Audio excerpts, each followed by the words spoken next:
Welcome back for more on this NC Sports Weekly News, where the water sports season never quits.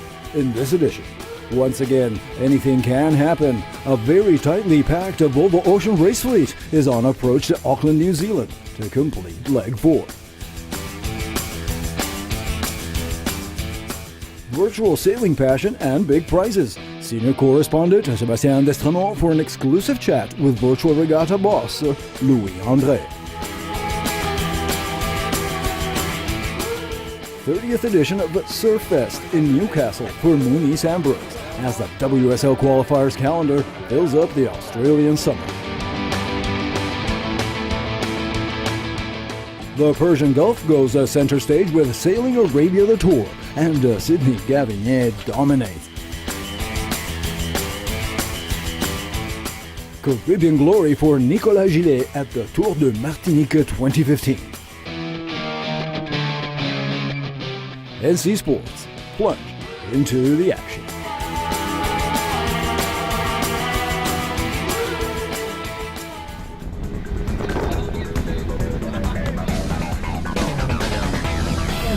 Brunel have reached down over us now from their northern position. They've done it very aggressively, very early, which is good for us because it gives us more time to get back into them. And in fact, since they have, we've already halved the lead down to just under 50 miles from 100. So not looking unachievable at all. And we've also pulled out on the guys behind, so it's been a good 24 hours for us. Looking ahead, it's going to go lighter and lighter. We're going to get headed, eventually turning south. And then we've got a very big, messy doldrums ahead of us. So I'm really not expect anything really there. I mean, I'm not sure anything that we've done so far, whether that'll be relevant at all. Abu Dhabi skipper Ian Walker clearly summed up the frustration of racing this Volvo Ocean Race 2014-2015, now on approach to Auckland. With a fleet of identical yachts, the leads and the deficits have often been misleading, and a turn of events can and will hamper any and all strategies.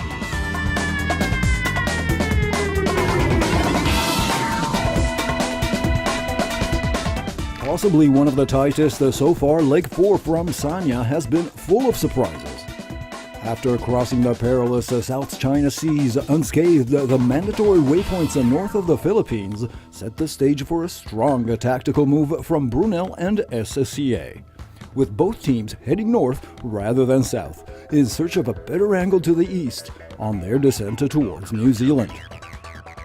At first, this translated into an immediate loss of over 120 nautical miles on the pack, but in the long Pacific run, it did pay off, at least for a while, as the Dutch team led by VOR veteran Boe Becking took the lead at the Marianas and held it until Micronesia.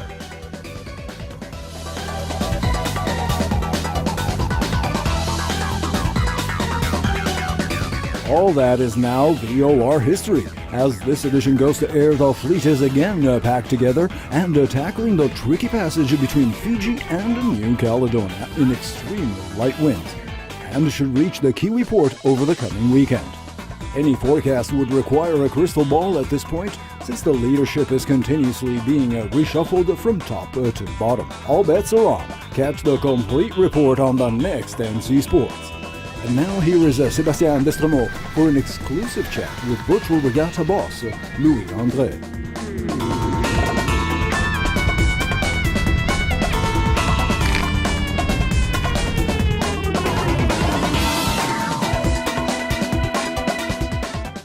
Hi Luis, can you introduce yourself please? Directeur des opérations de Virtual Regatta. I am a Virtual Regatta Chief Operating Officer Director. As such, I manage the team here, making sure that the games are running as smoothly as possible and are always on. Toujours là pour fournir ce jeu. And what is Virtual Regatta Inshore? Virtual Regatta Inshore, c'est un petit jeu qui nous tient beaucoup à cœur. En fait, c'est Virtual Regatta Inshore is a new game very close to our heart. It is a real-time multiplayer regatta game. It allows online players to sail short and sharp windward-leeward regattas. 15 players battle it out during 10 minutes with all the ISAP rules implemented automatically in the game. So if it's raining outside or the weather is miserable and you don't have the courage to take your boat out, well, you have the opportunity to go yacht racing from the comfort of your living room. You can even play when coming home from work. Le soir en rentrant du boulot. J'ai essayé une fois. Ouais. I only tried it once. Well, it's really not that simple, but very pleasant. Vachement sympa. Ah, et c'est hyper sympa. Yes, it is a lot of fun, but some players are very sharp. Et alors ça compte pour... And so it does count for the VSR? Bien le classement VSR Virtual Sailing Ranking. Yes, it's included into the VSR ranking. The virtual sailing ranking is a novelty that only came out early this year. The aim is to reward the best virtual sailor every year. We are using a very simple point system, very much like in tennis. On a un système de points sur les courses. C'est très simple, c'est un peu comme le... We'll reward the Nadal or Federer of virtual sailing by giving away points on all races, based on their difficulties, durations, or even notoriety. En attribuant des points sur des courses en fonction de leur difficulté, de leur durée, de leur renommée. Each player accumulates points and keeps an eye on his ranking that is scrolling at the top of the screen. The ranking is updated at the end of each race. Qu'on met à jour à la fin de chaque course en fait. And will also earn money and become rich. Exactement, alors on s'est dit que tout bon classement... Exactly, any good ranking deserves a reward, so we've put $20,000 at stake to be shared between the top 10. The prize giving for the best virtual sailor of the year will be held in December during the Paris Boat Show.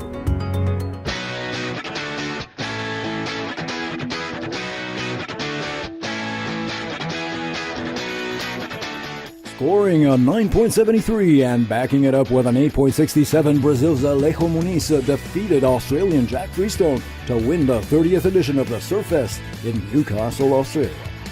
The hard-fought final for this WSL Qualifying Series event lasted over 35 minutes with a pumping swell and foul weather.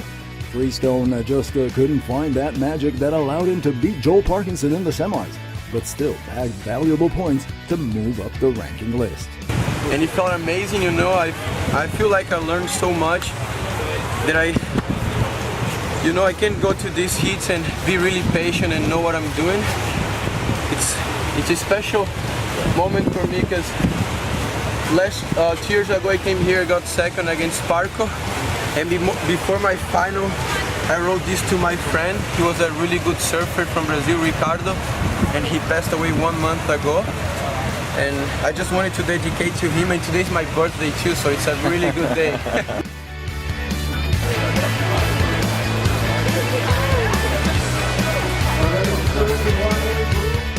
A good day and a great final also for Ellie Brooks, who got the best of fellow Aussie Philippa Anderson in a tied game at 12.66, ultimately winning the women's title thanks to the single highest wave score of 7.83. I honestly can't even remember. I was thinking this can't be happening, and then Philippa was like, with 30 seconds to go, oh, good job. And I was like, wait a second, it's not over. And then that wave came, and I was like, no.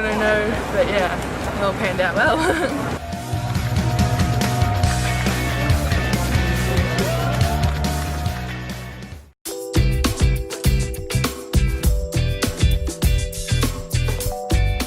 With 5 editions on record, 11 teams, 7 nations, 6 legs, and 760 nautical miles to cover, Sailing Arabia the Tour is now in full swing and has become a classic season opener in the Middle East. Now, this race is really important to the region. I mean, the maritime history of the Gulf, it goes back for hundreds and hundreds of years, and leisure sailing is just starting. So actually having a sporting property that's going around 4 different countries and popping into the different ports is great for the region, and having 40% Arabs participating, it's fantastic.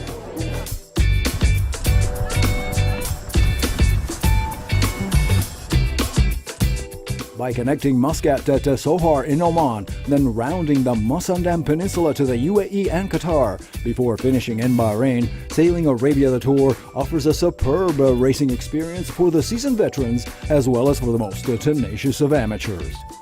Showcasing an all-female team, youth and university squads, and a Navy crew among the local entries, the passion for the sport is strongly represented at this year's Arabian Tour.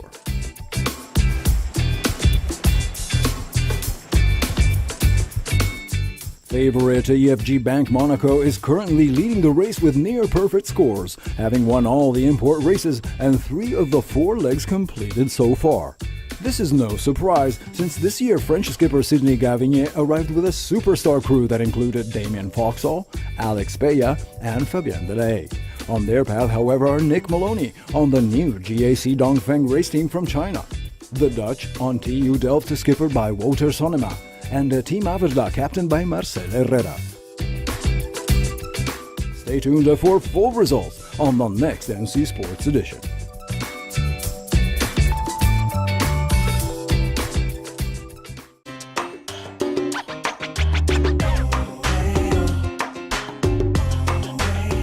Closing in 14 hours, 56 minutes and 48 seconds, skipper Nicolas Gillet and the GFA Caraïbes crew have clinched the Tour de Martinique 2015 on corrected time. Set in spectacular Caribbean waters, the 100 nautical mile regatta for the very first time included 3 quick legs in as many racing days. We are very happy. We finished this round Martinique 2015 very well. We completed the last leg on very little wind, and thanks to the hard work by the whole team. We gave it our all during the whole day, and there you go, a great first place.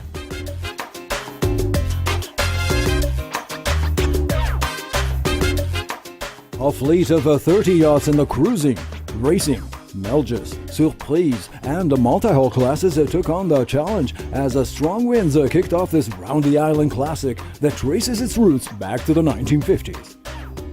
Yet conditions became more shifty and unpredictable for the rest of the course, proving that the competition was indeed tough. Just 2 minutes separated the winners from second place to Crédit Mutuel Trapintet, skippered by David Ursouet, while Contrée de Bay Maximarine finished just a half hour behind the leaders to complete the podium in third.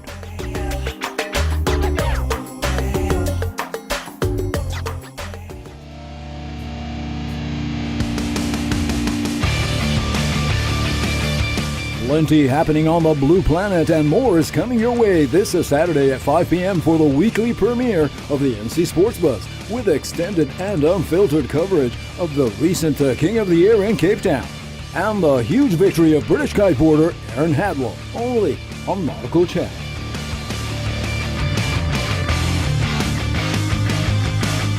Plunge into the action with NC Sports.